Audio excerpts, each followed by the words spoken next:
Modern history में सबसे पहले हम महात्मा गांधी का अध्याय है उसको हम पढ़ते हैं। तो एक साइंटिस्ट से आइंस्टीन ने सबसे पहले महात्मा गांधी के विषय में कहा था कि कभी ये विश्वास आने वाली पीढ़ियां याद रखेंगी, शायद ये विश्वास कर पाएंगी कि कभी हार्ड मास का ये पुतला पृथ्वी पर था। अब देखते हैं महात्मा गांधी का एक संक्षिप्त जीवन परिचय। महात्मा गांधी का जन्म 2 अक्टूबर 1869 ईस्वी को पोरबंदर गुजरात में हुआ था। ठीक है। बचपन का नाम उनका मेनियो था। महात्मा गांधी का वास्तविक नाम मोहनदास करमचंद गांधी था। ठीक है। उनके पिताजी का नाम करमचंद गांधी था जो पोरबंदर गुजरात कोट के प्रधानमंत्री थे। इनकी माता का नाम पुतलीबाई था। महात्मा गांधी की पत्नी का नाम कस्तूरबा गांधी। गांधी जी के पुत्र हरिलाल, रामदास, मणिलाल, देवदास थे, जिनमें से मणिलाल के विदेश में शिक्षा ग्रहण करने को लेकर महात्मा गांधी और मणिलाल में मतभेद हो गए। महात्मा गांधी कहते थे कि मणिलाल को देश में ही रहकर शिक्षा ग्रहण करना चाहिए, लेकिन मणिलाल जो थे वो विदेश जाकर शिक्षा ग्रहण करना चाहते थे। इसी बीच में आपसी मतभेद हो गया। 5वें पुत्र के रूप में महात्मा गांधी के जमनालाल बजाज को माना जाता है, क्योंकि कभी कभी क्या होता है जो ऐसे काम करते हैं जो मतलब पुत्र के रूप में रहकर पुत्र नहीं है लेकिन पुत्र जैसे काम करे और वो आपका हर काम पुत्र की भांति करे, तो ऐसे एक व्यक्ति थे जमनालाल बजाज। तो महात्मा गांधी के 5वें पुत्र के रूप में जमनालाल बजाज को माना जाता है। गांधी जी की पुस्तकें, सबसे पहली एक पुस्तक लिखी थी लंदन गाइड। लेखक के रूप में पहली पुस्तक थी London guide. An appeal to every Britain एक पुस्तक थी महात्मा गांधी की। इंडियन फ्रेंचाइज एक पुस्तक है जिसमें महात्मा गांधी ने दक्षिण अफ्रीका में रह रहे भारतीयों की दुर्दशा के बारे में बताया गया कि भारतीयों की दुर्दशा वहाँ पे कैसी थी, कितना रंगभेद की नीति थी, कैसे काले और गोरे के बीच में मतभेद था, इस दुर्दशा के बारे में बताया गया इंडियन फ्रेंचाइज पुस्तक में। द ग्रीन पैम्पलेट एक पुस्तक थी 1896 में 1896 में राजकोट से निकाली गई थी। हिंद स्वराज 1909 में महात्मा गांधी ने लिखी थी। My early life Mahatma Gandhi पुस्तक है। इंडियन ओपिनियन महात्मा गांधी की ये पत्र है।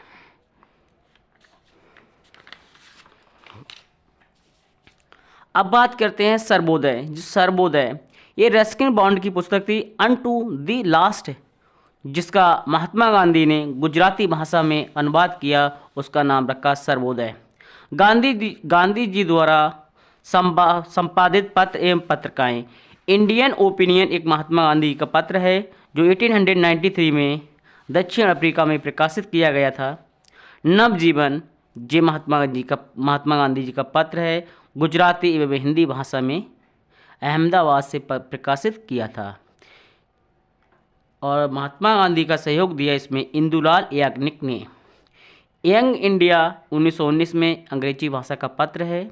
हरिजन 1933 में महात्मा गांधी ने हिंदी साप्ताहिक पत्र के रूप में निकाला। महात्मा गांधी को कौन कौन से सम्मान मिले, उन सम्मानों की ओर एक नज़र डालते हैं। 1899 में महात्मा गांधी को युद्ध पदक से सम्मानित किया गया। 9 जनवरी 1915 में महात्मा गांधी को केसर-ए-हिंद की उपाधि दी गई। ठीक है। अंग्रेजों की मदद के बदले एक महात्मा गांधी को पदक दिया गया जिसका नाम था जुलू युद्ध पदक एवं बोअर युद्ध पदक मिले। गांधी जी की उपाधियां। करमवीर महात्मा गांधी को कहा जाता है। दक्षिण अफ्रीका में सहयोगियों द्वारा दिया गया नाम। दक्षिण अफ्रीका में महात्मा गांधी जब गए थे 1893 में 1893 में महात्मा गांधी दक्षिण अफ्रीका में गए थे एक अमर अब्दुल्ला के केस के सिलसिले में। वहाँ पे महात्मा गांधी को वहाँ पे उन्होंने महात्मा गांधी ने जो दक्षिण अफ्रीका में और भारतीयों के बीच को जो मतभेद थे उनको ख़त्म किया, तो वहाँ पे एक उपाधि दी गई महात्मा गांधी करमवीर की उपाधि दी गई थी दक्षिण अफ्रीका में। उनके सहयोगियों ने दी थी उन्हें। कुली बैरिस्टर महात्मा गांधी को कहा गया क्योंकि अंग्रेज उनको मजाकिया अंदाज में कुली बरिस्टर कहा कहते थे। ये दक्षिण अफ्रीका में महात्मा गांधी जब 21 साल वहाँ पे गुजारे, तभी वहाँ पे पहली बार उन्होंने अपना पंजीकरण कराया। मतलब वहाँ के जो सुप्रीम को मतलब जहाँ वहाँ पे वकालत जहाँ पे होती है वहाँ अपना पंजीकरण कराया और वहाँ पे भारतीयों के हक के लिए मतलब वकील के रूप में काम किया। तभी वहाँ पे अंग्रेज़ों ने उन्हें कुली बरिस्टर के रूप में कहा मजाकिया अंदाज में। भंगी शिरोमणि की उपाधि महात्मा गांधी जी को कहा जाता है क्योंकि महात्मा गांधी ने दक्षिण अफ्रीका में सफाई कार्य किया, सफाई का काम किया, इसीलिए महात्मा गांधी को लोग वहाँ पे भंगी शिरोमणि के नाम से भी जानते हैं।